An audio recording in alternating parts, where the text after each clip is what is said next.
ഹരേ കൃഷ്ണ. ശ്രീമദ് ഭാഗവതം ചതുർത്ഥസ്കന്ധം, അതിൽ 20-ാമത്തെ അധ്യായം, അതിലെ 25-ാമത്തെ ശ്ലോകം വരെ എടുത്തു. ബാക്കിയുള്ള ഭാഗങ്ങൾ നമ്മൾക്ക് കേൾക്കാം. അതുവരെയുള്ള ഭാഗങ്ങൾ നമുക്കൊന്ന് ചൊല്ലി നോക്കാം. ഓം നമോ ഭഗവതേ വാസുദേവായ. ഓം നമോ ഭഗവതേ വാസുദേവായ. ശ്രീമദ് ഭാഗവതേ ചതുർത്ഥസ്കന്ധേ അഥ വിംശോധ്യായഃ. മൈത്രേയ ഉവാച. ഭഗവാനപി വൈകുണ്ഠ സാഗം മഖവതാ വിഭു യജ്ഞൈര്യജ്ഞപതിസ്തുഷ്ടോ യജ്ഞഭുക്തമഭാഷത. ശ്രീ ഭഗവാനുവാച. ഏഷ തേ അകാരശീദ്ഭംഗം ഹയമേധശതസ്യ ക്ഷമാപയതാത്മാനമുമുഷ്യ ക്ഷന്തുമർഹസി. സുധിയഃ സാധവോ ലോകേ നരദേവ നരോത്തമാ നാഭിദ്രുഹ്യന്തി ഭൂതേഭ്യോ യർഹിനാത്മാ കളേബരം. പുരുഷായതി മുഹ്യന്തി ത്വാദൃശാ ദേവമായയാ ശ്രമ ഏവ പരം ജാതോ ദീർഘയാ വൃദ്ധസേവയാ. അതക്കായമിമം വിദ്വാനവിദ്യ കാമകർമ്മഭി ആരബ്ധ ഇതി നൈവാസ്മിൻ പ്രതിബുദ്ധോനുഷജ്ജത്തെ. അസംസക്ത ശരീരേസ്മിന്ന മുനോൽപാദിതേ ഗൃഹേ അപത്യേ ദ്രവിണേ വാപി കക്കുര്യാൻ മമതാം ബുധ. ഏക ശുദ്ധ സ്വയം ജ്യോതിർ നിർഗുണോസൗ ഗുണാശ്രയഃ സർവഗോനാവൃതസാക്ഷി നിരാത്മാത്മാത്മന പര. യ ഏവം സന്തമാത്മാനമാത്മസ്ഥം വേദപൂരുഷ നാജ്യതേ പ്രകൃതിസ്ഥോപി തദ്ഗുണൈഃ സമയി സ്ഥിതഃ. യഃ സ്വധർമ്മേണ മാം നിത്യം നിരാശീ ശ്രദ്ധയാന്വിതാ ഭജതേ ശനകൈസ്തസ്യ മനോരാജൻ പ്രസീദതി. പരിത്യക്തഗുണ സമ്യക് ദർശനാ വിശദാശയഃ ശാന്തിം മേ സമവസ്ഥാനം ബ്രഹ്മകൈവല്യമശ്നുതേ. ഉദാസീനമിവാധ്യക്ഷം ദ്രവ്യജ്ഞാനക്രിയാത്മനാം കൂടസ്ഥമിമമാത്മാനം യോ വേദാപ്നോതി ശോഭനം. ഭിന്നസ്യ ലിംഗസ്യ ഗുണപ്രവാഹോ ദ്രവ്യക്രിയാകാരക ചേതനാത്മനഃ ദൃഷ്ടാസു സംബൽസു വിബൽസു സൂരയോ ന വിക്രിയന്തേ മയി ബദ്ധസൗഹൃദാഃ. സമസ്സമാനോത്തമമധ്യമാധമ സുഖേ ച ദുഃഖേ ച ജിതേന്ദ്രിയാശയ മയോപകൃത്താഖിലലോകസംയുതോ വിധൽസ്വവീരാഖിലലോകരക്ഷണം. ശ്രേയപ്രജാപാലനമേവ രാജ്ഞോ യൽസാംബരായേ സുകൃതാൽ ഷഷ്ഠമംശം ഹർത്താന്യഥാ ഹൃതപുണ്യപ്രജാനാമരക്ഷിതാ കരഹാരോഘമത്തി. ഏവം ദ്വിജാഗ്രാനുമതാനുവൃത്ത ധർമ്മപ്രധാനോന്യതമോ വിതാസ്യാഃ ഹ്രസ്വേന കാലേന ഗൃഹോപയാതാൻ ദ്രഷ്ടാസി സിദ്ധാനനുരക്തലോകഃ. വരം ജമൽക്കഞ്ചനമാനവേന്ദ്ര പ്രണീഷ്വദേഹം ഗുണശീലയന്ത്രിത നാഹം മഖൈർവൈ സുലഭസ്തപോഭിർ യോഗേന വായിൽ സമചിത്തവർത്തി. മൈത്രേയ ഉവാച. സ ഇത്തം ലോകഗുരുണാ വിശ്വക്സേനേന വിശ്വജിത് അനുശാസിത ആദേശം ശിരസാ ജഗൃഹേ ഹരേഃ സ്പൃശന്തം പാദയോ പ്രേംണ വ്രീഡിതം സ്വേന കർമ്മണാ ശതക്രതും പരിഷ്വജ്യ വിദ്വേഷം വിസസർജഃ. ഭഗവാനഥ വിശ്വാത്മാ പൃഥുനോപഹൃതാർഹണഃ സമുജ്ജിഹാനയാ ഭക്ത്യാ ഗൃഹീതചരണാംബുജഃ. പ്രസ്ഥാനാഭിമുഖോപ്യേനം അനുഗ്രഹവിളംബിതഃ പശ്യൻ പത്മപലാശാക്ഷോ ന പ്രദസ്ഥേ സുഹൃത്സദാം സദാം. സ ആദിരാജോ രചിതാഞ്ജലിർഹരിം വിലോകിതം നാശകദശ്രുലോചന ന കിഞ്ചനോ വാചസ ബാഷ്പവിക്ലവോ ഹൃദോപഗുഹ്യാ ഉമധാദവസ്ഥിത. അഥാവമൃജ്യാശ്രുകലാ വിലോകയന്നതൃപ്തദൃഗ്ഗോചരമാഹ പൂരുഷം പദാസ്പൃശന്തം ക്ഷിതിമംസ ഉന്നതേ വിന്യസ്തഹസ്താഗ്രമുരംഗവിദ്വിഷ. പൃഥുരുവാച. വരാൻ വിഭോ തദ്വരദേശ്വരാത് ബുധഃ കഥം വൃണീതേ ഗുണവിക്രിയാത്മനാം യേ നാരകാണാമഭിസന്ധി ദേഹിനാം താനീശ കൈവല്യപതേ വൃണേന ച ന കാമയേ നാഥ തദപ്യഹം ക്വചിൻ നയത്ര ഉഷ്മച്ചരണോംബുജാസവ മഹത്തമാന്തർഹൃദയാന്മുഖച്യുതോ വിധൽസ്വകർണായുതമേഷമേ വരഃ. അടുത്ത ശ്ലോകം 25. സ ഉത്തമശ്ലോകമഹന്മുഖച്യുതോ ഭവൽപദാംഭോജസുധാ സുധാകണാനില സ്മൃതിം പുനർവിസ്മൃതതത്വവത്മനാം കുയോഗിനാം നോ വിതരത്യലം വരൈഹി. അടുത്ത 26ാമത്തെ ശ്ലോകമാണ് എടുക്കാനുള്ളത്. യശഃശിവം സുശ്രവ ആര്യ സംഗമേ യദൃച്ഛയാ ചോപശൃണോതി തേ സകൃത് കഥം ഗുണജ്ഞോ വിരമേദ്വിനാ പശും ശ്രീര്യൽപ്രവവ്രേ ഗുണസംഗ്രഹേച്ഛയാ. യശഃശിവം സുശ്രവ ആര്യ സംഗമേ യദൃച്ഛയാ ചോപശൃണോതി തേ സകൃത് കഥം ഗുണജ്ഞോ വിരമേദ്വിനാ പശും ശ്രീര്യൽപ്രവവ്രേ ഗുണസംഗ്രഹേച്ഛയാ. അല്ലയോ മംഗളകീർത്തിമാനായിരിക്കുന്ന സുശ്രവ, അങ്ങയുടെ ആ പുണ്യകീർത്തിയെ യാദൃച്ഛികമായിട്ടെങ്കിലും ഒരിക്കൽ പോലും ആ സജ്ജന സംസർഗത്തിൽ ശ്രവിക്കുന്നുവെങ്കിൽ ഭഗവാന്റെ ആ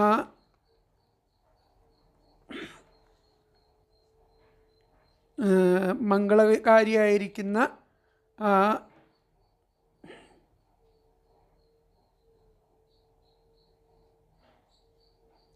കീർത്തിയെ വളരെ യാദൃച്ഛികമായിട്ടാണെങ്കിലും ആരെങ്കിലും ഒരിക്കലെങ്കിലും സജ്ജന സംസർഗത്തിൽ ഇതുപോലെ ശ്രവിക്കുന്നുവെങ്കിൽ പശും വിന മൃഗപ്രായനല്ലാത്ത ആ ഗുണബോധമുള്ളവനാണെന്നുണ്ടെങ്കിൽ എങ്ങനെ അതിൽ നിന്നും പിന്മാറും? ഒരിക്കലും ആ കഥാശ്രവണത്തിൽ നിന്നും അങ്ങനെയുള്ള ആൾക്കാർ പിന്മാറില്ല. ലക്ഷ്മി ഭഗവതി ശ്രീര്യൽ പ്രവവ്രേ ഗുണസംഗ്രഹേച്ഛയ. ലക്ഷ്മി ഭഗവതി ആ ഗുണങ്ങളാകമാനം തന്നിൽ സംഗ്രഹിക്കാനുള്ള ആഗ്രഹത്തോടെ യാതൊന്നിനെ സ്വീകരിച്ചുവല്ലോ. അപ്പോൾ അത് മുഴുവൻ തന്നിലേക്ക് വന്നു ചേരാൻ വേണ്ടിയിട്ട് ആ ലക്ഷ്മി ദേവി ആ ഭഗവാനെ സ്വീകരിച്ച് ഭഗവാന്റെ പാദസേവ ചെയ്യുകയാണ് ചെയ്യുന്നത്. അപ്പോൾ യശഃശിവം സുശ്രവ ആര്യസംഗമേ ദൃച്ഛയ. അങ്ങനെ ആര്യസംഗമത്തിൽ ആ സത്സംഗത്തിൽ യാദൃച്ഛികമായിട്ടെങ്കിലും അങ്ങയുടെ ആ മംഗളകരമായിരിക്കുന്ന കീർത്തിയെപ്പറ്റി കേൾക്കുന്നതായാൽ ആരെങ്കിലും ഗുണജ്ഞോവരമേദ്വിന ഗുണബോധം ഉള്ളവർ അതിൽ നിന്നും പിന്മാറുമോ? വിരമേദ്വിന പശും അതിൽ നിന്ന് പിന്മാറും. ശ്രീര്യൽ പ്രവവ്രേ ഗുണസംഗ്രഹേ. ആ ഗുണസംഗ്രഹത്തിൻ്റെ ഇച്ഛ കൊണ്ട് ഭഗവാന്റെ ആ ഗുണഗീതങ്ങളെ കേൾക്കാനുള്ള ഇച്ഛ കൊണ്ട് അതൊക്കെ തന്നിൽ സംഗ്രഹിക്കാനുള്ള ആഗ്രഹത്തോടെ ലക്ഷ്മി ഭഗവതി പോലും അങ്ങയെ സ്വീകരിച്ചുവല്ലോ. ശ്രീര്യൽ പ്രവവ്രേ ഗുണസംഗ്രഹേച്ഛയ എന്നുള്ളതാണ് ചോദിക്കുന്നത്. അപ്പോൾ ഇതിലത്തെ പദങ്ങൾ നോക്കാം നമുക്ക്. ഹേ സുശ്രവ, അല്ലയോ മംഗളകീർത്തേ, തേ അങ്ങയുടെ ശിവം, യശഃ പുണ്യകീർത്തിയെ, യദൃച്ഛയ യാദൃച്ഛികമായിട്ടാണെങ്കിലും, സകൃത് ഒരിക്കൽ പോലും, ആര്യസംഗമേ സജ്ജന സംസർഗത്തിൽ, ഉപശൃണോതി ശ്രവിക്കുന്നുവെങ്കിൽ, പശും വിന അവൻ മൃഗപ്രായനല്ലാത്ത ഗുണജ്ഞ ഗുണബോധമുള്ളവനാണെങ്കിൽ, കഥം എങ്ങനെ, വിരമേത് അതിൽ നിന്നും പിന്മാറും, ശ്രീഹി ആ ലക്ഷ്മി ഭഗവതി ഗുണസംഗ്രഹേച്ഛയ ഗുണങ്ങളാകമാനം തന്നിൽ സംഗ്രഹിക്കാനുള്ള ഇച്ഛയോടെ, യത് യാതൊന്നിനെ, പ്രവവ്രേ സ്വീകരിച്ചുവല്ലോ. ഒന്നും കൂടി പറയാം. ഹേ സുശ്രവ, അല്ലയോ മംഗളകീർത്തേ, തേ അങ്ങയുടെ ശിവം യശഃ പുണ്യകീർത്തിയെ യദൃച്ഛയാ യാദൃച്ഛികമായിട്ടെങ്കിലും സകൃത് ച ഒരിക്കൽ പോലും ആര്യസംഗമേ സജ്ജന സംസർഗത്തിൽ ഉപശൃണോതി ശ്രവിക്കുന്നുവെങ്കിൽ പശും വിന അവൻ മൃഗപ്രായൻ അല്ലാത്ത ഗുണജ്ഞ ഗുണബോധമുള്ളവനാണെങ്കിൽ കഥം എങ്ങനെ വിരമേത് അതിൽ നിന്നും വിരമിക്കും, പിന്മാറും. ശ്രീഹി ലക്ഷ്മി ഭഗവതി ഗുണസംഗ്രഹിച്ച ഗുണങ്ങളാൽ ആകമാനം തന്നിൽ സംഗ്രഹിക്കാനുള്ള ആഗ്രഹത്തോടെ യാതൊന്നിനെ പ്രവവ്രേ സ്വീകരിച്ചുവല്ലോ. അപ്പോൾ ഇതിൽ തന്വയം വന്നിട്ട് ഹേ സുശ്രവ തേ ശിവം യശഃ യദൃച്ഛയാ സകൃത് ആര്യസംഗമേ ഉപശൃണോതി പശും വിനാ ഗുണജ്ഞഃ കഥം വിരമേത് ശ്രീ ഗുണസംഗ്രഹേച്ഛയാ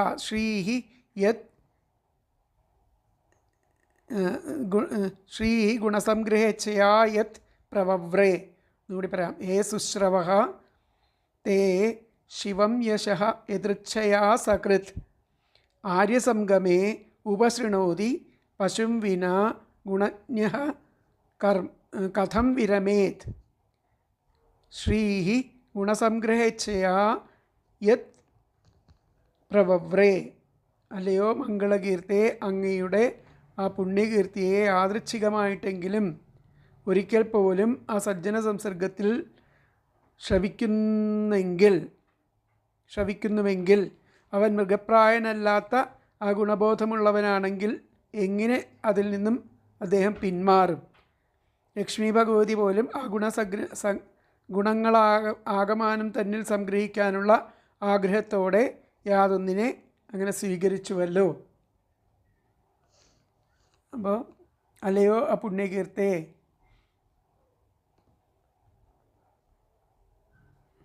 സജ്ജന ആ സംസർഗത്തിലൂടെ ലഭ്യമാകുന്ന അങ്ങയുടെ ആ ദിവ്യലീലാശ്രവണം യാദൃച്ഛികമായിട്ട് ലഭിച്ചാൽ പോലും മൃഗപ്രായരല്ലാത്ത വിശേഷബുദ്ധിയുള്ള മനുഷ്യൻ അതിൽ തന്നെ രമിക്കുകയുള്ളൂ, പിന്മാറുകയില്ല. സാക്ഷാൽ ലക്ഷ്മി ഭഗവതി അങ്ങയുടെ യശസ്സിനെയാണല്ലോ സർവപ്രധാനമായിട്ട് ഭരിച്ചത്. ഭഗവത് കഥാശ്രവണത്തിലൂടെ സർവപുരുഷാർത്ഥങ്ങളും അനുഭവിക്കാമെന്ന് ഭാവം. അതിനാൽ പുരുഷോത്തമനും സർവഗുണങ്ങൾക്കും ആവാസസ്ഥാനവുമായ നിന്തിരുവടിയെ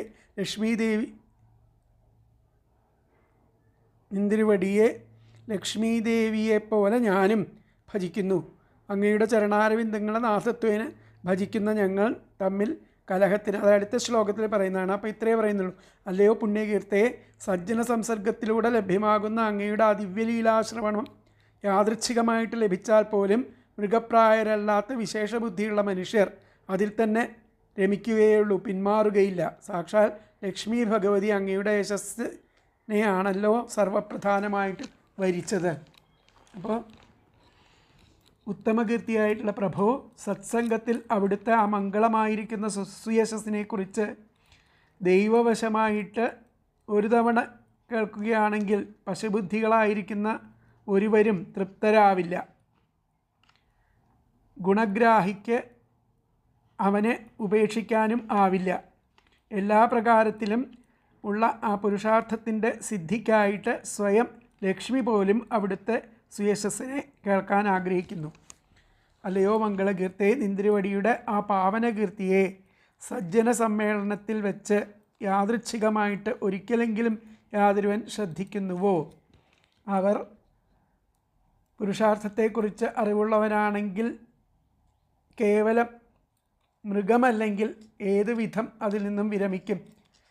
യാതൊരു കീർത്തിയെ മഹാലക്ഷ്മി സമസ്ത പുരുഷാർത്ഥങ്ങളെയും തന്നിൽ സംഗ്രഹിക്കാനുള്ള ഇച്ഛയോടെ അഭിവാഞ്ചയാൽ പ്രകർഷേണ വരിക്കുകയുണ്ടായല്ലോ. അപ്പോൾ ഇതിൻ്റെ വ്യാഖ്യാനം എന്താ പറയണത് നോക്കാം. വ്യാഖ്യാനത്തിൽ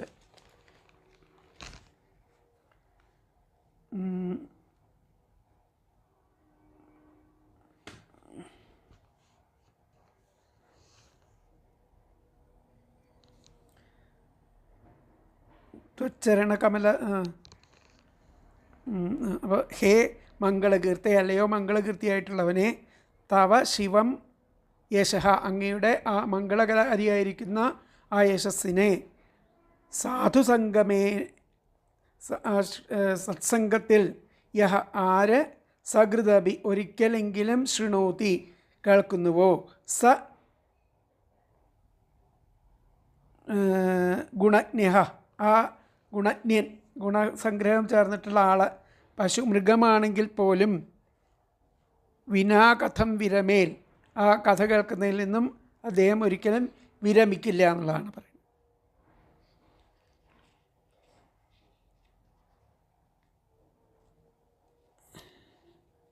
വിരമിക്കില്ല. അഹം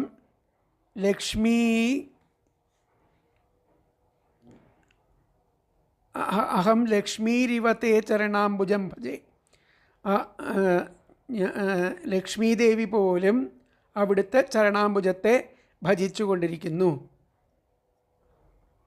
എന്നുള്ളതാണ് പറഞ്ഞിരിക്കുന്നത്. അപ്പോൾ ഒന്നുകൂടി നോക്കാം നമ്മൾക്ക്. ഹേ മംഗളകീർത്തെ അല്ലയോ മംഗളകീർത്തി ഉള്ളവനെ തവ ശിവം യശസ്സഃ അങ്ങയുടെ ആ മംഗളകാരിയായിരിക്കുന്ന യശസ്സിനെ സാധുസംഗമത്തിൽ വെച്ച് യഹ ആരാണോ സകൃതബി ഒരിക്കലെങ്കിലും കേൾക്കുന്നത് ശൃണോതി സ ഗുണജ്ഞ അങ്ങനെയുള്ള ഗുണജ്ഞനായിട്ടുള്ള ആൾ പശു ബുദ്ധിയുള്ളവനാണെങ്കിലും വിനാകഥം വിരമേൽ അവർക്കും ആ കഥയിൽ നിന്നും ഒരിക്കലും വിരമിക്കാൻ പറ്റില്ല. അത് കേട്ടുകൊണ്ടേയിരിക്കുന്ന അർത്ഥം. സകൃതബി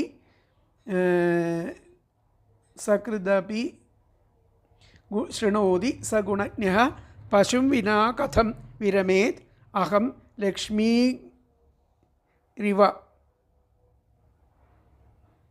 ഞാനും ലക്ഷ്മിയെ പോലെ തേ അഹം ലക്ഷ്മീരിവ തേ ഞാനും ലക്ഷ്മിയെ പോലെ അങ്ങയുടെ ചരണാംബുജം ഭജേ അങ്ങയുടെ ചരണാംബുജത്തെ തന്നെയാണ് ഞാനും ഭജിക്കണമെന്ന്. അപ്പോൾ ഇതിലത്തെ വ്യാഖ്യാനം ഒന്നുകൂടി പറയാം. ഹേ മംഗളകീർത്തെ തവ ശിവം യശഃ സാധുസംഗമേ യ സകൃതഭിശൃണോതി സ ഗുണജ്ഞ പശും വിനാ കഥം വിരമേത് അഹം ലക്ഷ്മീരിവ തേ ചരണാംബുജം ഭജേ എന്നുള്ളതാണ് 26ാമത്തെ ശ്ലോകത്തിൻ്റെ വ്യാഖ്യാനം. അപ്പോൾ 27ാമത്തെ ശ്ലോകം നമുക്ക് നോക്കാം. അഥാ ഭജേ ത്വാഖിലപൂരുഷോത്തമം ഗുണാലയം പത്മകരേവലാലസഃ അപ്യാവയോരേകപതിസ്പൃധോ കലിർന്ന സ്യാത് കൃതത്വച്ചരണൈകതാനയോ. അഥാ ഭജേ ത്വാഖിലപൂരുഷോത്തമം ഗുണാലയം പത്മകരേവലാലസഃ അപ്യാവയോരേകപതിസ്പൃധോ കലിർ ന സ്യാത് കൃതത്വച്ചരണൈകതാനയോ. അപ്പോൾ ആ കാരണത്താൽ തന്നെ ആ ശ്രീ മഹാലക്ഷ്മിയെ പോലെ തന്നെ ഔത്സുക്യവാനായിരിക്കണ ഞാൻ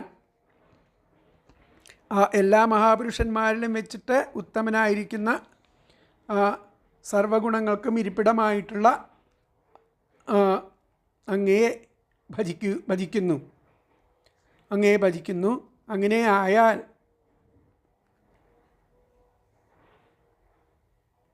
ഒരേ ഒരാളെ പതിയായിട്ട് കിട്ടുവാൻ അന്യോന്യം മത്സരിക്കുന്നവരാകും. അപ്പോൾ അവിടുത്തെ ആ തൃപ്പാദങ്ങളിൽ മാത്രം മനസ്സർപ്പിച്ച് ഇരിക്കുന്നവരുമായിരിക്കുന്ന ഞങ്ങളിൽ ഇരുവർക്കും തമ്മിൽ അപ്പോൾ കലഹം ഉണ്ടായേക്കുമോ എന്ന് അവിടെ സംശയിക്കുകയാണ്. അഥാഭജേ ത്വാഖില പുരുഷോത്തമം അതുകൊണ്ട് അങ്ങയെ ആ അഖില പുരുഷോത്തമനായിരിക്കുന്ന അങ്ങയെ ഗുണങ്ങൾ സ്വരൂപിയായിരിക്കുന്ന ഗുണാലയം അങ്ങയെ ഭജിക്കുന്ന അഖില പുരുഷോത്തമനായിരിക്കുന്ന അങ്ങയെ ഭജിക്കുന്ന ഗുണാലയം പത്മകരേവലാലസ ആ ഗുണങ്ങളെയൊക്കെ സംഗ്രഹിക്കാൻ വേണ്ടിയിട്ട് ഭജിക്കുന്ന ലക്ഷ്മി ഭഗവതി പോലും അപ്യാവയോരേകപതിസ്പൃധോ കലിർന്ന സ്യാത് അതേ ഔത്സുക്യത്തോട് കൂടിയിട്ടാണ് ഞാനും അങ്ങയെ ഭജിക്കുന്നത്.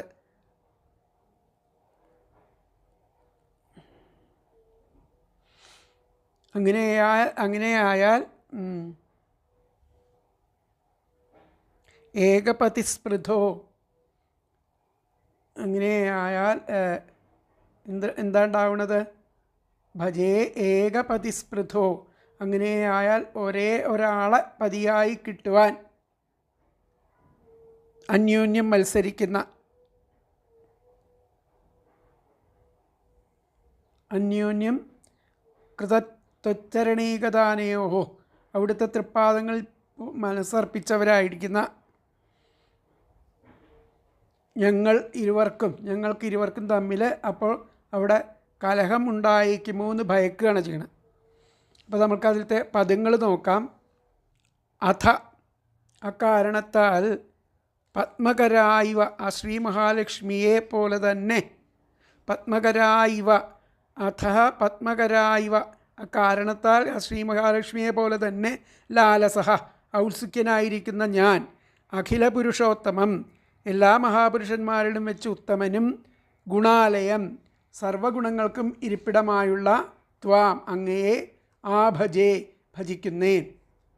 ഏകപതിസ്പൃഥോ അങ്ങനെയായാൽ ഒരേ ഒരാളെ പതിയായി കിട്ടുവാൻ അന്യോന്യം മത്സരിക്കുന്നവരും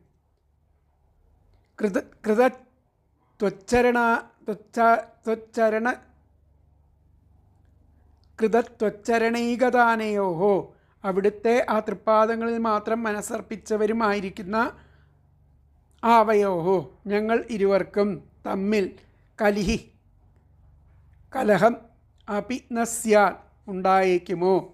ഒന്നും കൂടി പറയാം. അഥ അക്കാരണത്താൽ പത്മകരായിവ ശ്രീ മഹാലക്ഷ്മിയെപ്പോലെ തന്നെ ലാലസഹ ഔത്സുക്യവാനായ ഞാൻ അഖില പുരുഷോത്തമം എല്ലാ മഹാപുരുഷന്മാരിലും വെച്ച് ഉത്തമനും ഗുണാലയം സർവഗുണങ്ങൾക്കും ഇരിപ്പിടവും ആയുള്ള ത്വാം അങ്ങയെ ഭജിക്കുന്നേൻ. ഏകപതിസ്പൃഥോ അങ്ങനെയായാൽ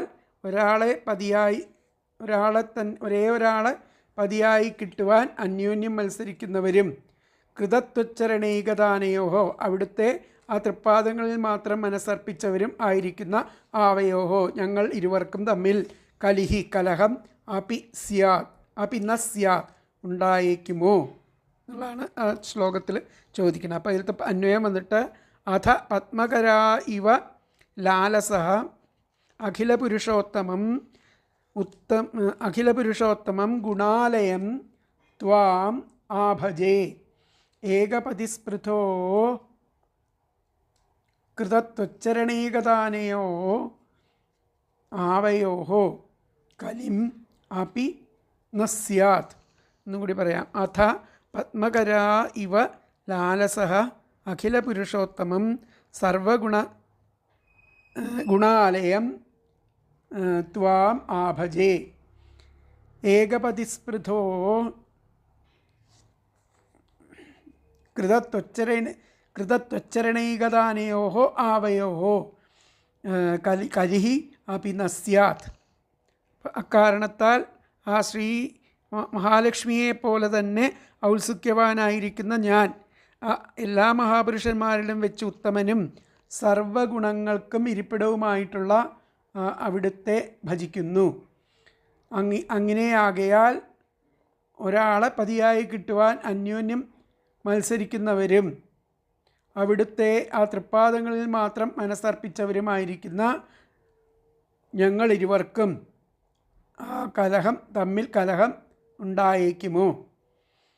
അപ്പോൾ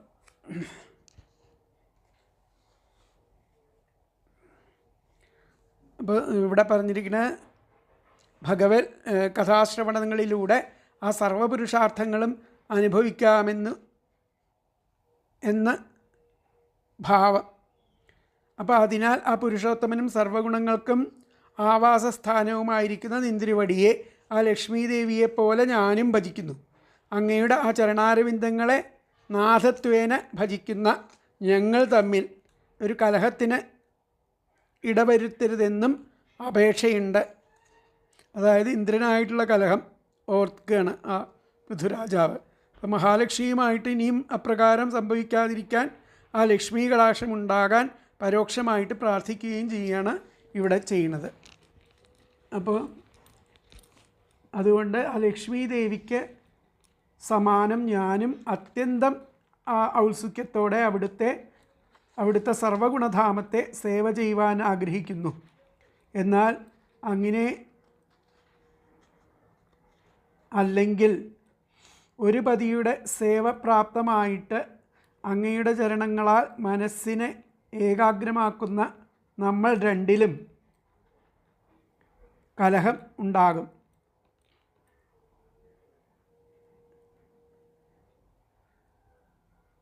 അപ്പോൾ ആകയാൽ സകല പുരുഷന്മാരിലും വെച്ച് ഉത്തമനായും സകല ഗുണനികേതനുമായിരിക്കുന്ന ആ നിന്തിരുവടിയെ ശ്രീ മഹാലക്ഷ്മി എന്നതുപോലെ ഔത്സുക്യം പൂണ്ടിരിക്കുന്ന ഞാൻ സർവാത്മനാ ഭജിക്കുന്നു. ഒരേയൊരു പതിയെ അധികരിച്ച് പരസ്പരം സ്പർദ്ധിക്കുന്നവരും അവിടുത്തെ തൃച്ചേവടികളിൽ മാത്രമായിട്ട് മനസ്സാകെയും അർപ്പിച്ചവരും ആയിരിക്കുന്ന ഞങ്ങളിരുവർക്കും തമ്മിൽ കലഹം ഉണ്ടാവുകയില്ലയോ? കർമാനുഷ്ഠാനത്തിൽ പരസ്പര സ്പർദ്ധയാൽ ആ ഇന്ദ്രനോട് കലഹം വേണ്ടി വന്നു. അതുപോലെ ആ തൃപ്പാദ ഭജനത്തിൽ ലക്ഷ്മിയോടും കലഹം വേണ്ടി വരില്ലേ എന്ന് സംശയിക്കുകയാണ്. ആ പൃഥുവിൻ്റെ ആ വിതർക്കാണ് ഇവിടെ. ഇതും സംഭാവ്യമാണ്. രാജാവിനെ ഐശ്വര്യമദാന്ധനാക്കി തീർത്ത് ആ ഭഗവത്പാദ പരിചര്യ പരാമുഖനാക്കാൻ ലക്ഷ്മി ദേവിക്ക് കഴിയുമല്ലോ എന്നുള്ളതാണ് ഇവിടെ വരുന്നത്. പക്ഷേ താൻ ആ ഭഗവത് കാരുണ്യം കൊണ്ട് ആ വിഘാതത്തെയും മറികടന്നു. സർവാത്മന നിന്തിരുവടിയെ ഭജിക്കും എന്ന് ആ പൃഥു ഉറച്ച് പറയുകയാണ് ചെയ്യണത്. അപ്പോൾ ഇവിടെ ഇതിൻ്റെ ആ വ്യാഖ്യാനത്തിൽ എന്താ പറയണതെന്ന് നോക്കാം. വ്യാഖ്യാനത്തിൽ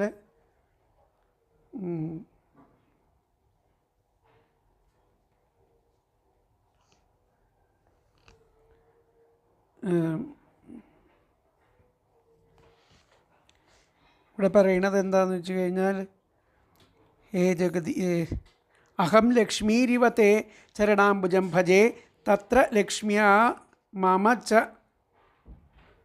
കലിർമാ ഭൂൽ. അപ്പോൾ അങ്ങനെയാണെന്നുണ്ടെങ്കിൽ തത്ര ലക്ഷ്മിയാ മമ, ആ ലക്ഷ്മിയുമായിട്ട് എനിക്ക് കലഹം ഉണ്ടാവുന്ന തത്ര ലക്ഷ്മിയാ മമ ച കലിർമാ ഭൂത് ഉണ്ടാവില്ലേന്ന്, എനിക്ക് കലഹമുണ്ടാവില്ലേ? അപ്പോൾ ഹേ ജഗദീശ, അല്ലയോ ജഗദീശ, ഭക്തസമർപ്പിതേ സ്വരൂപമപി ത്വം ബഹുകരോപി. അല്ലയോ ജഗദീശ്വര, ഭക്തസമർപ്പിതം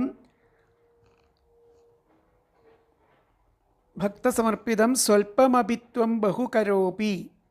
ഭക്തനർപ്പിക്കുന്നത് കുറച്ച് ഉണ്ടായാൽ മതി, അതിന് അങ്ങ് വളരെയധികം അങ്ങ് നമുക്ക് അതിനുള്ള കൃതജ്ഞത ചെയ്തു തരണു. അതിൻ്റെ ഹേ ഈശ,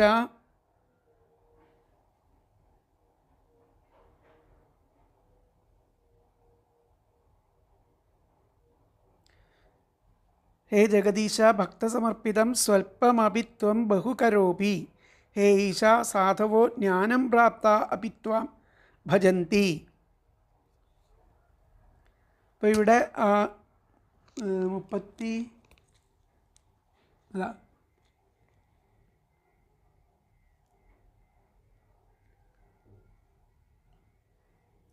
27ാമത്തെ ശ്ലോകം. അഥോ ഭജേ ത്വാഖില പുരുഷോത്തമം ഗുണാലയം പത്മകരേവ ലാലസഃ.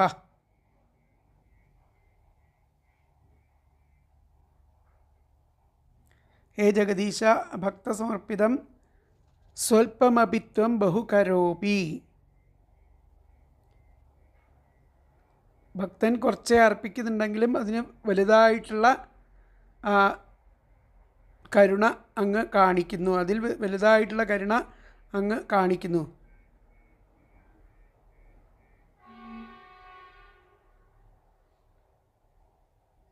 അപ്പോൾ അടുത്ത ശ്ലോകം നമുക്ക് നോക്കാം. 28ാമത്തെ ശ്ലോകം നോക്കാം. 28ാമത്തെ ശ്ലോകം വന്നിട്ട് ജഗജ്ജനന്യാം ജഗദീശവൈശസം സ്യാദേവ യൽ കർമ്മണി ന സമീഹിതം കരോതി ഫൽഗ്വപ്യുരുദീനവത്സല സ്വയേവ ധിഷ്ണേഭിരതസ്യ കിം തയാ ജഗജ്ജനന്യാം ജഗദീശവൈശസം സ്യാദേവ യൽ കർമ്മണി ന സമീഹിതം കരോതി ഫൽഗ്വപ്യുരുദീനവത്സല സ്വയേവ ധിഷ്ണേഭിരതസ്യ കിം തയാ. അല്ലയോ ജഗദീശ്വര, ഏതു കാര്യത്തിൽ നമുക്കും ഇച്ഛയുണ്ടാകയാൽ ആ ലോകമാതാവിൽ ശത്രുത്വം ഉണ്ടാക്കുക തന്നെ ചെയ്യും. ഒരേപോലെ രണ്ടുപേരും ആ ഭഗവാന്റെ പാദസേവ ചെയ്യുന്നു എന്നുള്ളത് കാരണം, രണ്ടാൾക്കും പതിയായിട്ട് ഭഗവാനെ ലഭിക്കണം എന്നുള്ള കാരണം ആ ലോകമാതാവിൽ ശത്രുത്വം ചിലപ്പോൾ ഉണ്ടാവാനുള്ള കാരണം ഉണ്ടാക്കും. കാരണം ആ ദീനന്മാരിൽ കാരുണികനായിരിക്കുന്ന അങ്ങ് ആ ഭക്തൻ്റെ സേവനം വലുതായിട്ട് കാണും. അതായത് ഞാൻ ചെയ്യുന്ന കാര്യങ്ങൾ വലുതായിട്ട് കാണും. എന്നാൽ ആ ലക്ഷ്മീദേവി ചെയ്യുന്നത് അത്ര കേമമായിട്ട് കാണില്ല എന്നർത്ഥം. കരോതി അതിനെ സ്വീകരിക്കും. എന്നിട്ട് സ്വന്തം ആ സ്വരൂപാനന്ദത്തിൽ മാത്രം ആ രമിക്കുന്ന അങ്ങയ്ക്ക് ആ ലക്ഷ്മീദേവിയാൽ മറ്റ് പ്രത്യേകിച്ചൊരു പ്രയോജനമില്ല. ലക്ഷ്മീദേവിയെ കൊണ്ടല്ല അധികം ലക്ഷ്മീദേവിയോടല്ല അധികം കാരുണ്യം കാണിക്കുക, നമ്മെപ്പോലുള്ള ആ സ്വല്പമായിട്ട് ഭക്തി ചെയ്യുന്ന ഭക്തന്മാരോട് ആണ് അദ്ദേഹം കൃപ കാണിക്കുക എന്നുള്ളതാണ്. ജഗജ്ജനന്യാം ജഗദീശവൈശസം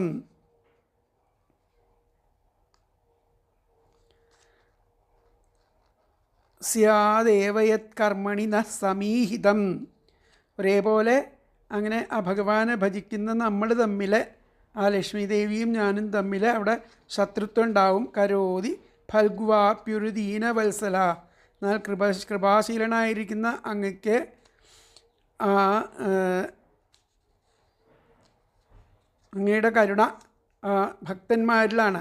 സ്വല്പം കുറച്ചെന്തെങ്കിലും ആ ഭഗവാന് വേണ്ടി ത്യാഗം ചെയ്യണ ആ ഭക്തന്മാരിലാണ്. സ്വയേവ ധിഷ്ണേഭിരതസ്യ കിം. അപ്പോൾ സ്വന്തം ആ സ്വരൂപത്തിൽ ആനന്ദിക്കുന്ന ആളാണ് ആ ഭഗവാൻ. സ്വന്തം സ്വരൂപത്തിൽ ആനന്ദിക്കുന്ന ആ ഭഗവാന് എങ്ങനെയാണ് പിന്നെ ആ തയാ എന്ന് പറഞ്ഞാൽ ലക്ഷ്മിയിൽ എങ്ങനെയാണ് കൃപ ഉണ്ടാവുക എന്നുള്ളതാണ് അവിടെ ചോദിക്കുന്നത്. അടുത്ത പദങ്ങൾ: ഹേ ജഗദീശ, അല്ലയോ ലോകനാഥ, യൽ കർമ്മണി, എന്തു കാര്യത്തിൽ, നഹ നമുക്കും, സമീഹിതം ഇച്ഛയുണ്ടാകയാൽ, ജഗജ്ജനന്യാം ലോകമാതാവിൽ, വൈശസം ശത്രുത്വം, സ്യാലേവ ഉണ്ടാക്കുക തന്നെ ചെയ്യും, ദീനവത്സലഹ ദീനരിൽ കാരുണികനായിരിക്കുന്ന അങ്ങ്, ഫൽഗു അപി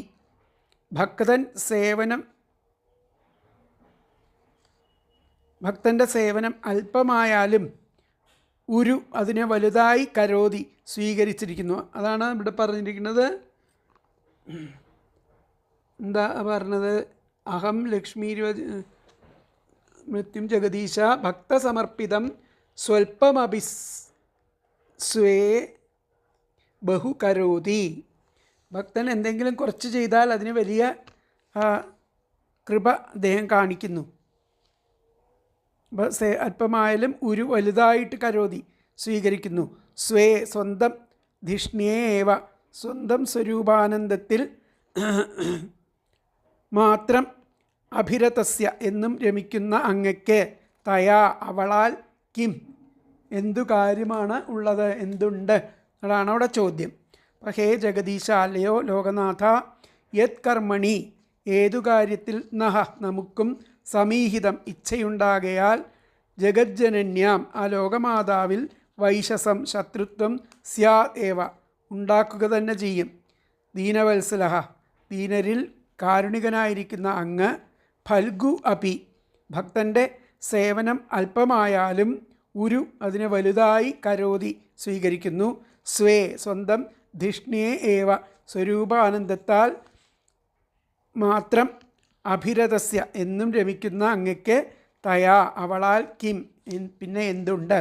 ഇതിലത്തെ അന്വയം വന്നിട്ട് ഹേ ജഗദീശ യത് കർമ്മണി നഹ സമീഹിതം ജഗജ്ജനന്യാം വൈശസം സ്യാത് ഏവ ദീനവത്സലഃ ഫൽഗുഃ അപി ഉരു കരോതി സ്വേ ധിഷ്ണ്യേ ഏവ അഭിരതസ്യ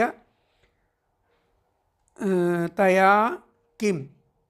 ഒന്നുകൂടി പറയാം. ഹേ ജഗദീശ യത് കർമ്മണി ന സമീഹിതം ജഗജ്ജനന്യാം വൈശസം സ്യാത് ഏവ ദീനവത്സലഃ ഫൽഗു അപി ഉരു കരോതി സ്വേ ധിഷ്ണ്യേ ഏവ അഭിരതസ്യ തയാ കിം. അതായത് അല്ലയോ ജഗദീശ്വര അല്ലയോ ജഗദീശ്വര ലോകനാഥ, ഏതു കാര്യത്തിൽ നമുക്കും ആ ഇച്ഛയുണ്ടാകയാൽ ആ ലോകമാതാവിൽ നമുക്ക് ശത്രുത്വം ഉണ്ടാവുക തന്നെ ചെയ്യും. അപ്പോൾ ദീനന്മാരിൽ കാരുണികനായിരിക്കുന്ന അങ്ങ് ഭക്തൻ്റെ സേവനം അല്പമായാലും അതിനെ വലുതായി സ്വീകരിക്കുന്നു. വലുതായി സ്വീകരിച്ച് സ്വന്തം സ്വരൂപാനന്ദത്തിൽ മാത്രം രമിക്കണ അങ്ങയ്ക്ക് അവളാൽ കിം ആ ലക്ഷ്മി ദേവിയാൽ പിന്നെ എന്ത് പ്രയോജനമാണുള്ളത്. അല്ലയോ ലോകേശ്വര, ലോകമാതാവായിരിക്കുന്ന ആ ലക്ഷ്മി ഭഗവതിയുമായിട്ട് കലഹം ഉണ്ടാകുമെന്നുള്ളത് തീർച്ച. ഞങ്ങൾ രണ്ടുപേരും ആ ഭഗവത്പാദസേവ എന്ന ഒരേ കർമ്മത്തിലാണല്ലോ വ്യാപരിച്ചിരിക്കുന്നത്. ദീനരിൽ കൃപയുള്ള അങ്ങ് ആർത്തനായ എന്നിലാണ് ആദ്യം കടാക്ഷിക്കുക. ആത്മാരാമനായ അവിടേക്ക് ലക്ഷ്മി ദേവിയെ കൊണ്ട് ഒരു പ്രയോജനവും ഇല്ലായകയാൽ അവളെ അവഗണിച്ചേക്കും. അപ്പോൾ ലക്ഷ്മി ദേവിക്ക് അവഗണന ബോധം വരാത്ത വിധം രഞ്ജിപ്പിക്കണമേ എന്ന് പ്രാർത്ഥിക്കുകയാണ് ഇവിടെ ചെയ്യുന്നത്. അപ്പോൾ ജഗദീശ്വര, ജഗജ്ജനനി ലക്ഷ്മി ദേവിയുടെ ഹൃദയത്തിൽ എൻ്റെ നേരെ വിരോധഭാവം ഉണ്ടാവാനിടയുണ്ട്. എങ്കിൽ ഉണ്ടാവട്ടെ. കാരണം അങ്ങയുടെ ആ സേവാകാര്യങ്ങളിൽ അവർക്ക് അനുരാഗമുണ്ട്. അതിനുവേണ്ടി തന്നെയാണ് ഞാനും അങ്ങയെ ലാളിക്കുന്നത്. എന്നാൽ അങ്ങ് രണ്ടുപേരിലും ദയ ചെയ്യണു.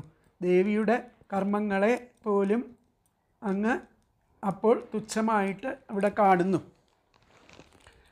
അല്ലയോ വിശ്വേശ്വര, ആ വിശ്വജനയിത്രിയായിരിക്കുന്ന ലക്ഷ്മി ദേവിയിൽ വിരോധം സംഭവിക്കുക തന്നെ ചെയ്യും. എന്തെന്നാൽ യാതൊരു ദേവിയുടെ ആ പ്രവൃത്തിയിൽ ഭഗവത് സേവാവ്രതത്തിൽ എനിക്കും ഇച്ഛയുള്ളതാണല്ലോ. അപ്പോൾ ദീനകാരുണികനായിരിക്കുന്ന ഭവാൻ ഭക്തൻ്റെ സേവനം നിസ്സാരമായിരുന്നാൽ കൂടി അതിനെ സാരവത്തായിട്ട് സ്വീകരിക്കുന്നു.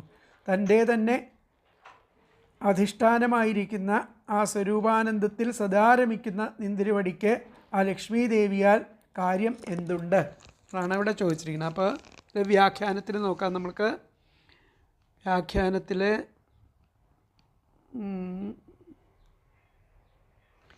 ഹേ ഈശ, അല്ലയോ ഈശ്വര, സാധവോ ജ്ഞാനം പ്രാപ്ത അപിത്വാം ഭജന്തി. സജ്ജനങ്ങൾ ജ്ഞാനം പ്രാപ്തമായാൽ അവിടുത്തെ ഭജിക്കണു. ത്വത്സ്മരണാത് വിനാന്യത്തേഷാം ഫലം ന വിദ്മഹ.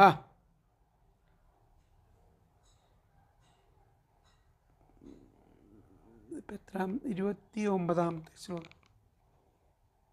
28-ാമത്തെ ശ്ലോകം. അപ്പോൾ ഇവിടെ ഇത്ര തന്നെ പറഞ്ഞിട്ടുള്ളൂ. ഹേ ഈശ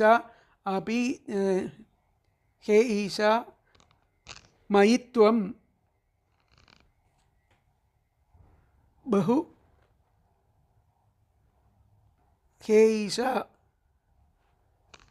മയിത്വം ബഹു കരോപി. എനിക്ക് അങ്ങ് വളരെയധികമൊക്കെ ചെയ്തു തരുന്നു. ഭക്തനാണെന്നുള്ളത് കൊണ്ട് മാത്രം എനിക്ക് അങ്ങ് വളരെയധികമൊക്കെ ചെയ്തു തരുന്നുള്ളതാണ്. ആ ഭഗവത് സമർപ്പിതം സ്വൽപ്പമഭി ത്വം ബഹു കരോപി. അങ്ങ് ഭക്തനായിരിക്കുന്ന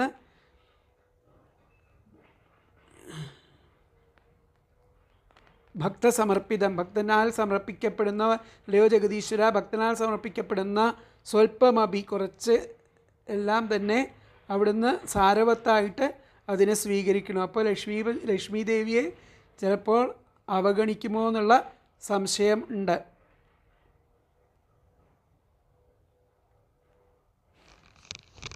അത്ര ഇതിൽ വ്യാഖ്യാനത്തിൽ പറയുന്നുള്ളൂ. അപ്പോൾ അടുത്ത ശ്ലോകം എടുക്കാം.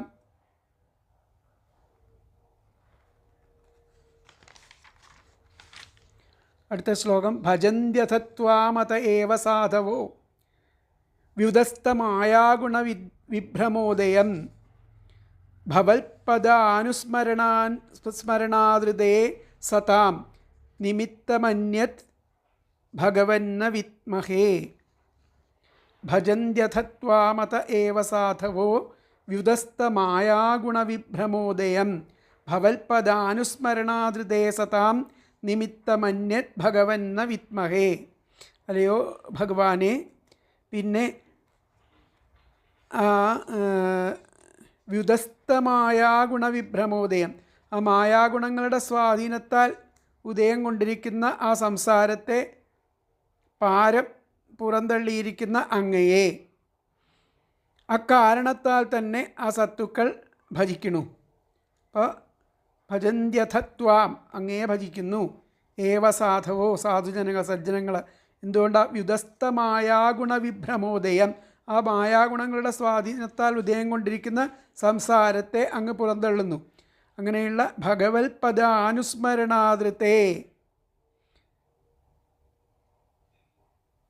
അങ്ങനെയുള്ള ആ സത്തുക്കൾക്ക് ആ ഭഗവത്പദാനുസ്മരണാ, ആ ഭഗവാന്റെ തൃപ്പാദങ്ങൾ അനുസ്യൂതം ധ്യാനിക്കുക എന്നതിലുപരി സതാം നിമിത്തമന്യത് ഭഗവന്ന, അവർക്ക് വേറെ നിമിത്തങ്ങൾ വല്ലതുമുള്ളതായിട്ട് ഞാൻ അറിയുന്നില്ല. ഭവൽപദാനുസ്മരണാദൃതേ സതാം നിമിത്തമന്യത് ഭഗവന്ന വിദ്മഹേ. അങ്ങനെയുള്ള ആ സത്തുക്കൾക്ക് പാദാരവിന്ദത്തെ അനുസ്യൂതം ധ്യാനിക്കുക എന്നതിലുപരി വേറെ ഒന്നും വല്ലതുമുള്ളതായിട്ട് ഞാൻ അറിയുന്നില്ല.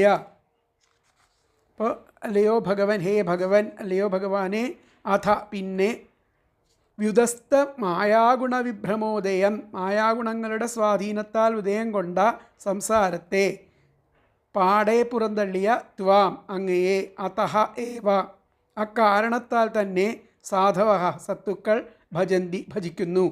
സതാം, ഫലാപേക്ഷ കൂടാത്ത ആ സത്തുക്കൾക്ക് ഭവൽപദാനുസ്മരണാൽ ഋതേ, ഭഗവാന്റെ തൃപ്പാദങ്ങൾ അനുസ്യൂതം ധ്യാനിക്കുക എന്നതിൽ ഉപരി അന്യത്, വേറെ നിമിത്തം വല്ലതും ഉള്ളതായിട്ട് ന വിദ്മഹേ, ഞാൻ അറിയുന്നില്ല. എന്നുകൂടി പറയാം. ഹേ ഭഗവൻ, അല്ലയോ ഭഗവാനെ, അഥ പിന്നെ വ്യുതസ്തമായാഗുണവിഭ്രമോദയം, മായാഗുണങ്ങളുടെ സ്വാധീനത്താൽ ഉദയം കൊണ്ട സംസാരത്തെ പാടെ പുറന്തള്ളിയ ത്വാം, അങ്ങയെ, അതഹ ഏവ, അക്കാരണത്താൽ തന്നെ സാധവ, സത്തുക്കൾ ഭജന്തി, ഭജിക്കുന്നു. സതാം, ഫലാപേക്ഷ കൂടാതെ സത്തുക്കൾക്ക് ഭവൽപദാനുസ്മരണാത് ഋതേ, ഭഗവാന്റെ ആ തൃപ്പാദങ്ങൾ അനുസ്യൂതം ധ്യാനിക്കുക എന്നതിലുപരി അന്യത്, വേറെ നിമിത്തം വല്ലതും ഉള്ളതായിട്ട് ന വിദ്മഹേ, ഞാൻ അറിയുന്നില്ല. ഹേ ഭഗവൻ, അഥ വ്യുതസ്തമായാഗുണവിഭ്രമോദയം ത്വാം അതഃ ഏവ സാധവഃ ഭജന്തി. സതാം ഭവൽപദാനുസ്മരണാത് ഋതേ അനുസ്യൂതം അന്യത് നിമിത്തം ന വിദ്മഹേ. എന്നുകൂടി പറയാം. ഹേ ഭഗവൻ, അഥ വ്യുതസ്തമായാഗുണവിഭ്രമോദയം ത്വാം അതഃ ഏവ സാധവഃ ഭജന്തി. സതാം ഭവത്പദാനുസ്മരണാത് ഋതേ അനുസ്യൂതം അന്യത് നിമിത്തം ന വിദ്മഹേ. അല്ലയോ ഭഗവാനെ, പിന്നെ ആ മായാഗുണങ്ങളുടെ സ്വാധീനത്താൽ ഉദയം കൊണ്ട സംസാരത്തെ പാടെ പുറന്തള്ളിയ അങ്ങയെ അക്കാരണത്താൽ തന്നെ സത്തുക്കൾ ഭജിക്കുന്നു. അങ്ങനെ ഫലാപേക്ഷ കൂടാതെ ഇല്ലാതെ ഇല്ലാത്ത ആ സത്തുക്കൾക്ക് ഭഗവാന്റെ തൃപ്പാദങ്ങളെ ധ്യാനിക്കുക എന്നതിലുപരി വേറെ നിമിത്തം വല്ലതുമുള്ളതായിട്ട് ഞാൻ അറിയുന്നില്ല. അപ്പം ഭക്താനുകമ്പ എന്ന അങ്ങയുടെ ഗുണം ഹേതുവായിട്ട് ആ മായയ്ക്ക് അതീതനായിരിക്കുന്ന അങ്ങയെ സജ്ജനങ്ങൾ ഭജിക്കുന്നു. അപ്പം ഭഗവത്പാദ സ്മരണയല്ലാതെ മറ്റൊന്നും സജ്ജനങ്ങൾക്ക് കാരണമായുണ്ടെന്ന് നാം വിചാരിക്കുന്നില്ല. അങ്ങയെ ഭജിക്കുന്നവരോട് അത്രേ പറയാം. അപ്പോൾ ഭക്താനുകമ്പ എന്ന അങ്ങയുടെ ഗുണം ഹേതുവായിട്ട് മായയ്ക്ക് അതീതനായിരിക്കുന്ന അങ്ങയെ സജ്ജനങ്ങൾ ഭജിക്കുന്നു. ഭഗവത്പാദസ്മരണയല്ലാതെ മറ്റൊന്നും സജ്ജനങ്ങൾക്ക് കാരണമായുണ്ടെന്ന് നാം വിചാരിക്കുന്നില്ല. ജഗദീശ്വര,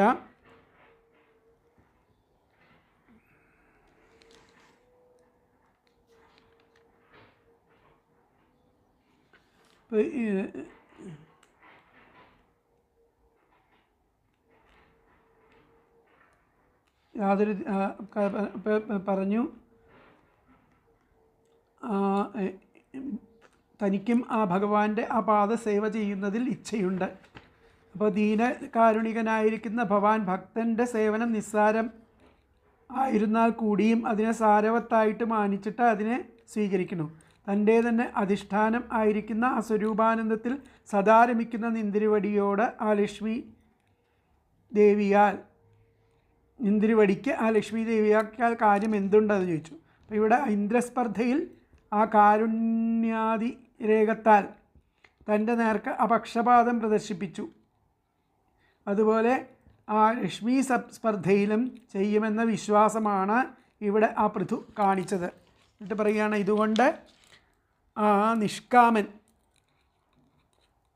മഹത്തായ ജ്ഞാനം ഉണ്ടായതിനു ശേഷം വീണ്ടും അങ്ങയെ ഭജിക്കുക തന്നെ ചെയ്യും. അങ്ങയിൽ മായയുടെ കാര്യം അഹങ്കാരാദികളുടെ സർവഥാ ഉള്ള ആ അഭാവം ആണ്. ആ ഭഗവാൻ എനിക്ക് അങ്ങയുടെ ആ ചരണകമലങ്ങളിൽ നിരന്തരം ചിന്ത ചെയ്യുന്നതിൽ പരം ഭക്തന് അങ്ങയുടെ ചരണകമലങ്ങളിൽ നിരന്തരം ചിന്ത ചെയ്യുന്നതിൽ പരം സൽപുരുഷന്മാരെ കൊണ്ട് ഒരു പ്രത്യേക പ്രയോജനവും ഉണ്ടാവില്ലെന്ന് ഇവിടെ അറിയുന്നു. അപ്പോൾ സത്പുരുഷന്മാർ വേണമെന്നൊന്നുമില്ല, ഭഗവാന്റെ ചിന്ത നിരന്തരം ചെയ്താൽ മാത്രം മതി. അപ്പോൾ അതുകൊണ്ട് തന്നെ നിഷ്കാമ ഭക്തന്മാർ ആ മായാഗുണങ്ങളുടെ വിലാസത്താൽ ഉദയം കൊണ്ടതായ ആ സംസൃതിയെ, ആ സംസാരത്തെ തികച്ചും തള്ളി നീക്കിയിരിക്കുന്നു. അങ്ങനെ നിന്തിരുവടിയെ ആ ജ്ഞാനലബ്ധിക്ക് ശേഷവും ഭജിച്ചു വരുന്നു. ഹേ ജ്ഞാനൈശ്വര്യാദി സമഗ്ര ഗുണനിധേ, നിഷ്കാമന്മാർക്ക് ഭഗവാന്റെ ആ തിരുച്ചേവടികളെ തുടരെ ധ്യാനിച്ചു കൊണ്ടിരിക്കുക എന്നതിലും കവിഞ്ഞ് മറ്റൊരു പ്രയോജനവും ഉള്ളതായിട്ട് ഞാൻ അറിയുന്നില്ല. ഈ വരദാന പ്രലോഭനം കാരുണികനായ അവിടുത്തേക്ക് ചേർന്നതല്ലെന്ന് സൂചിപ്പിക്കുകയാണ് ഇവിടെ ചെയ്യണത്. ആ 29ാമത്തെ ശ്ലോകത്തിൽ ഭജന്ത്യഥത്വാമത ഏവ സാധവോ വ്യുദസ്തമായാഗുണവിഭ്രമോദയം ഭവൽപദാനുസ്മരണാദൃതേ സതാം നിമിത്തമന്യത് ഭഗവന്ന വിദ്മഹേ. അപ്പോൾ അടുത്ത ശ്ലോകം നമുക്ക് നോക്കാം. 30ാമത്തെ.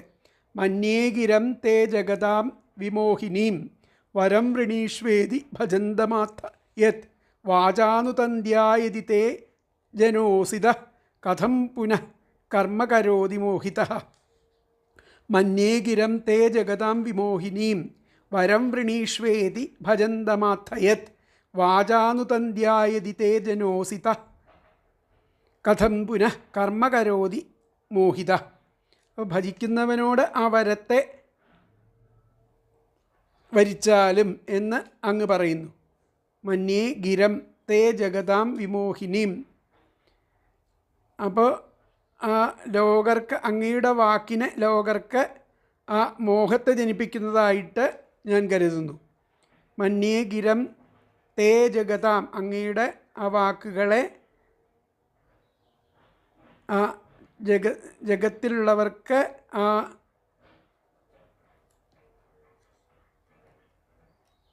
ലോകർക്ക് അത് മോഹത്തെ ജനിപ്പിക്കുന്നതാണ്. അങ്ങനെയുള്ള അങ്ങാണ് ആ വരം വൃണീഷ്വേതി വരം വരിച്ചോളൂ, വരം വരിച്ചാലും, വരത്തെ വരിച്ചാലും എന്ന് ആ ഭക്തന്മാരോട്, ഭജിക്കുന്നവരോട് അങ്ങനെ പറയുകയാണ്. അങ്ങനെ പറയുമ്പോൾ ഈ ലോകർക്ക് ആ മോഹത്തെ ജനിപ്പിക്കുന്നതാണ് അങ്ങനെയുള്ള ആ വരങ്ങളൊക്കെ. വാചാനുതന്ധ്യായതിതേ ജനോസിത, ആ വാഗ്രൂപം ആയിരിക്കുന്ന ആ വേദം താൽ ജനങ്ങൾ കെട്ടപ്പെടുന്നില്ലെങ്കിൽ, ആ വേദവാക്യങ്ങളാൽ അവർ പിടിച്ചു കെട്ടപ്പെടുന്നില്ലെങ്കിൽ പുനം കഥം ന്നു, പിന്നെ എങ്ങനെയാണ് അവർ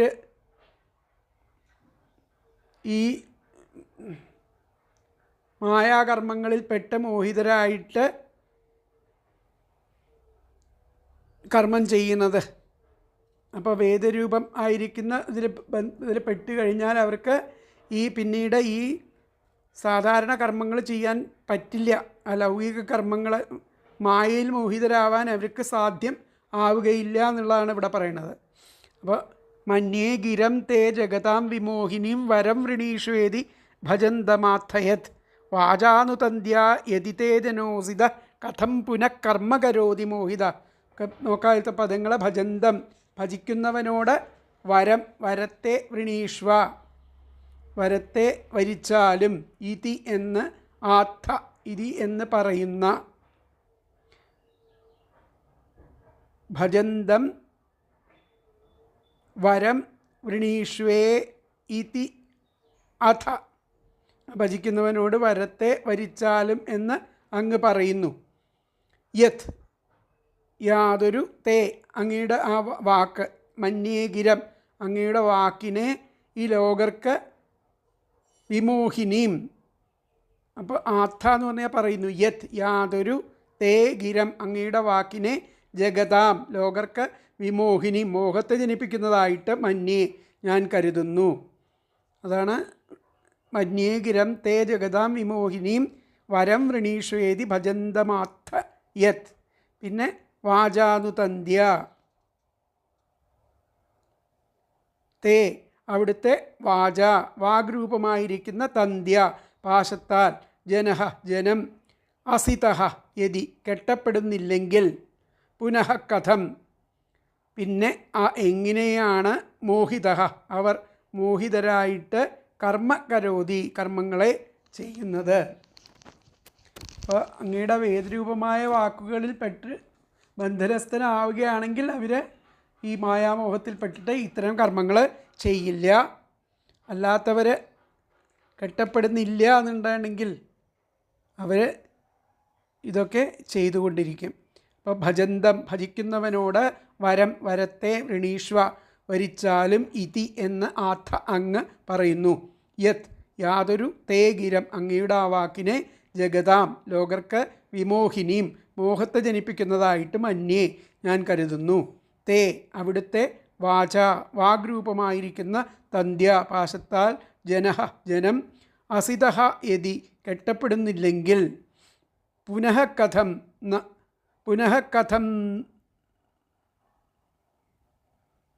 ന്നു, പിന്നെ എങ്ങനെയാണ്, മോഹിതഃ, അവർ മോഹിതരായിട്ട്, കർമ്മ കരോതി, കർമ്മം ചെയ്യുന്നത്. എന്നുകൂടി പറയാം. ഭജന്തം, ഭജിക്കുന്നവനോട്, വരത്തെ വൃണീഷ്വ, വരിച്ചാലും, ഇതി എന്ന് ആഥ, അങ്ങ് പറയുന്നു. യത്, യാതൊരു, തേ ഗിരഃ, അങ്ങയുടെ വാക്കിനെ, ജഗതാം, ലോകർക്ക്, വിമോഹിനിയും, മോഹത്തെ ജനിപ്പിക്കുന്നതായിട്ട്, മന്യേ, ഞാൻ കരുതുന്നു. തേ, അവിടുത്തെ വാച, വാഗ്രൂപമായ, തന്ധ്യ, പാശത്താൽ, ജനഃ, ജനം, അസിതഃ യതി, കെട്ടപ്പെടുന്നില്ലെങ്കിൽ, പുനഃ കഥം ന്നു, പിന്നെ എങ്ങനെയാണ്, മോഹിതഃ, അവർ മോഹിതരായിട്ട്, കർമ്മക്കരോതി, കർമ്മം ചെയ്യുന്നത്. അപ്പോൾ ഇതിലത്തെ അന്വയം വന്നിട്ട് ഭജന്തം വരം വൃണീഷ്വ ഇതി ആഥ യത് തേ ഗിരം ജഗതാം വിമോഹിനീം മന്യേ തേ വാചാ തന്ധ്യാ ജനഃ അസിതഃ യദി പുനഃ കഥം नु മോഹിതഃ കർമ്മ കരോതി. എന്നും കൂടി പറയാം. ഭജന്തം വരം വൃണീഷ്വ ഇതി ആത്ഥ യത് തേ ഗിരഃ ജഗതാം വിമോഹിനീം മന്യേ തേ വാചാ തന്ത്യാ ജനഃ അസിതഃ യദി പുനഃ കഥം नु മോഹിതഃ കർമ്മ കരോതി. ഭജിക്കുന്നവനോട് ആ വരത്തെ വാങ്ങിച്ചാലും എന്ന് അങ്ങ് പറയുന്നു. യാതൊരു അങ്ങയുടെ വാക്കിനെ ലോകർക്ക് മോഹത്തെ ജനിപ്പിക്കുന്നതായിട്ട് ഞാൻ കരുതുന്നു. അവിടുത്തെ ആ വാഗ്രൂപമായിരിക്കുന്ന പാശത്താൽ ജനം കെട്ടപ്പെടുന്നില്ലെങ്കിൽ പിന്നെ എങ്ങനെയാണ് അവർ മോഹിതരായിട്ട് സ്വന്തം കർമ്മങ്ങൾ ചെയ്യുന്നത്? ഇപ്പോൾ ഇവിടെ പറഞ്ഞിരിക്കുന്ന ഞാനും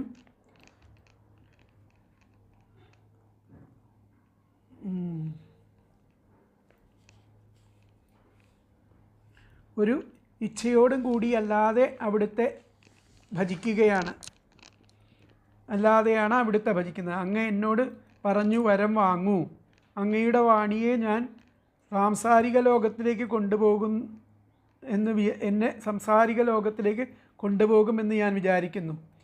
ഇതെന്താ അങ്ങയുടെ വേദരൂപമായ വാണികളുടെ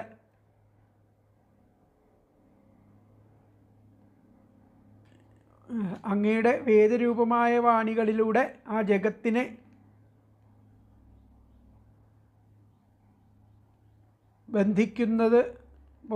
ബന്ധിക്കുന്നതാണോ ഈ വാക്കുകൾ എന്നുള്ളതാണ് ചോദിക്കുന്നത്. ഇതെന്താ അങ്ങയുടെ ഈ വാക്കുകൾ വേദരൂപ വാണികളുടെ രൂപത്തിൽ ആ ജഗത്തിനെ ബന്ധിക്കുന്നതാണോ? ആ വേദവാണികളാകുന്ന കയർ കൊണ്ട് ആ മനുഷ്യർ ഇങ്ങനെ പറഞ്ഞാൽ ബന്ധിതനാവില്ലേ? വാക്കുകൾ കൊണ്ട് ഈ വരം വാങ്ങിക്കൂ എന്ന് പറഞ്ഞാൽ അതിൽ മനുഷ്യർ മോഹിക്കപ്പെടില്ലേ? മനുഷ്യർ ബന്ധിതരാവില്ലേ? എങ്കിൽ ആ മോഹവശമായിട്ട് അവർ എങ്ങനെ സൽക്കർമ്മം അവർക്ക് ചെയ്യാൻ സാധിക്കുന്നു എന്നുള്ളതാണ് ചോദിക്കുന്നത്.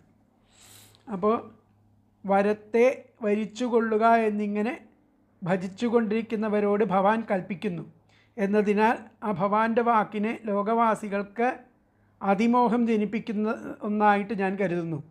അഹോ, അവിടുത്തെ ആ വാഗ്രൂപമായ പാശത്താൽ ലോകവാസികൾ ബദ്ധരല്ലെങ്കിൽ പിന്നെ എങ്ങനെ ആ മോഹത്തിലാണ്ട് അവർ ഈ കർമ്മം ചെയ്യുന്നു? സ്വതവേ തന്നെ ആ മായാമോഹിതന്മാരായുള്ളവരെ ഇത്തരം പ്രലോഭനങ്ങളാൽ വീണ്ടും മോഹിപ്പിക്കരുതേ എന്ന് ആണ് ഇവിടെ ഈ ശ്ലോകത്തിൽ അദ്ദേഹം അപേക്ഷിക്കുന്നത്.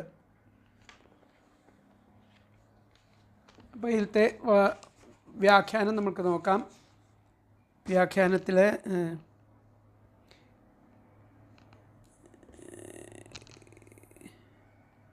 ഹേ ഈശാലയോ ഈശ്വര, സാധവോ ജ്ഞാനം പ്രാപ്ത അഭി ത്വാം ഭജന്തി. സാധുകന്മാരെ ജ്ഞാനം കിട്ടിയാലും അങ്ങേ ഭജിക്കുന്നു. ത്വസ്മരണാൽ അങ്ങയുടെ സ്മരണ കൊണ്ട് വിനാന്യത് ആയ വരങ്ങളിൽ ഒന്നിലും തേഷാം ഫലം ന വിദ്മഹ ഒരു ഫലത്തിലും അവർക്ക് ആഗ്രഹം ഉണ്ടാകുന്നില്ല എന്നർത്ഥം. സാധവോ ജ്ഞാനം പ്രാപ്ത അഭിത്വാം ഭജന്തി. സാധകന്മാർ ജ്ഞാനം കിട്ടിക്കഴിഞ്ഞാലും അങ്ങേ തന്നെ ഭജിക്കുന്നു. അപ്പോൾ അവരുടെ അങ്ങയുടെ ത്വസ്മരണാത് അങ്ങയുടെ സ്മരണ കൊണ്ട് അന്യത് വേറെ ഒന്നിലും അവർക്ക് തേഷാം ഫലം വേറെ ഒരു ഫലത്തെയും അവർ ആഗ്രഹിക്കുന്നില്ല. ഹേ ഈശ്വര, വരം വൃണീഷ്വേതി തവഗിരം, വരം വരിച്ചോളൂ, വാങ്ങിക്കോളൂ എന്നുള്ള അങ്ങയുടെ വാക്ക് ജഗന്മോഹിനി മന്യേ, അതിനെ ഞാൻ ആ ജഗന്മോഹിനിയായിട്ട് ജഗത്തിനെ സംസാരത്തെ മോഹിപ്പിക്കുന്ന വാക്കുകളായിട്ട് കരുതുന്നു. അഹോ, അതുകൊണ്ട് അല്ലയോ തവ വാക്തന്ത്യ അങ്ങയുടെ ആ വാക്കുകളെ കൊണ്ട് ബന്ധിച്ചിട്ടുള്ള യതി ജനോദ്ബദ്ധ ഈ ജനങ്ങൾ വീണ്ടും ബദ്ധരാവില്ലേ? സ്യാത് തർഹി പുനഃ അവർ പിന്നെ എങ്ങനെ ആ ഫലത്തെ മോഹിച്ച് കർമ്മ കഥം കരോതി ഈ കർമ്മങ്ങളെ കർമ്മ കഥം കരോതി ഈ കർമ്മങ്ങളെ അവർ ഇങ്ങനെ ചെയ്യുന്നു. അപ്പോൾ അഹോ തവ വാക്തന്ത്യ അങ്ങയുടെ വാക്കുകളാകുന്ന ആ തന്തികളെ കൊണ്ട് ജനോദ്ബദ്ധ ജനങ്ങളെ ബന്ധിച്ചിരിക്കുന്ന അഹോ തവ വാക്തന്ത്യാ യതി ജനോദ്ബദ്ധ സ്യാത് തർഹി. അങ്ങയുടെ വാക്കുകളെ കൊണ്ട് ജനങ്ങളെ പിടിച്ചു കെട്ടിയിട്ടുണ്ടെങ്കിൽ കൂടി തർഹി അവർ പിന്നെ എങ്ങനെ ആ ഫലൈർമോഹിത ഫലത്തെ ഇച്ഛിച്ച് ഈ കർമ്മങ്ങൾ ചെയ്യുന്നു എന്നുള്ളതാണ്. സൻ കർമ്മ കഥം കരോതി. അപ്പോൾ അതാണ് ഇതിലത്തെ വ്യാഖ്യാനം വന്നിട്ട്. അപ്പോൾ ഹേ ഈശ വരം വൃണീഷ്വേതി തവ ഗിരം ജഗന്മോഹിനിയും മന്യേ. അങ്ങയുടെ ആ വരം വാങ്ങിച്ചോളൂ എന്നുള്ള വാക്കുകളെ ജഗന്മോഹിനിയായിട്ട് ഞാൻ കരുതുന്നു. അഹോ തവ വാക്തന്ത്യ അങ്ങയുടെ ആ വാക്തന്ത്രിയെ കൊണ്ട് ആ ബദ്ധന്മാരാക്കിയിട്ടുള്ള ജനങ്ങൾ സ്യാത് പിന്നെ വീണ്ടും വീണ്ടും ആ ഫലത്തെ മോഹിച്ച് സൻ കർമ്മ കഥം കരോതി കർമ്മങ്ങളെ എങ്ങനെ ചെയ്യും. ഹേ ഈശാ വരം വൃണീഷ്വേതി തവ ഗിരം ജഗന്മോഹിനിയും മന്യേ. അഹോ തവ വാക്തന്ത്യാ യതി ജനോ ബദ്ധ സ്യാത് തർഹി പുനഃ പുനഃ ഫലൈർമോഹിതഃ സൻ കർമ്മ കഥം കരോതി. ഇത്രയും ഭാഗങ്ങൾ നമ്മൾ നോക്കുക. ബാക്കി ഭാഗങ്ങൾ അടുത്ത ക്ലാസ്സിലെടുക്കാം. ഹരേ കൃഷ്ണ.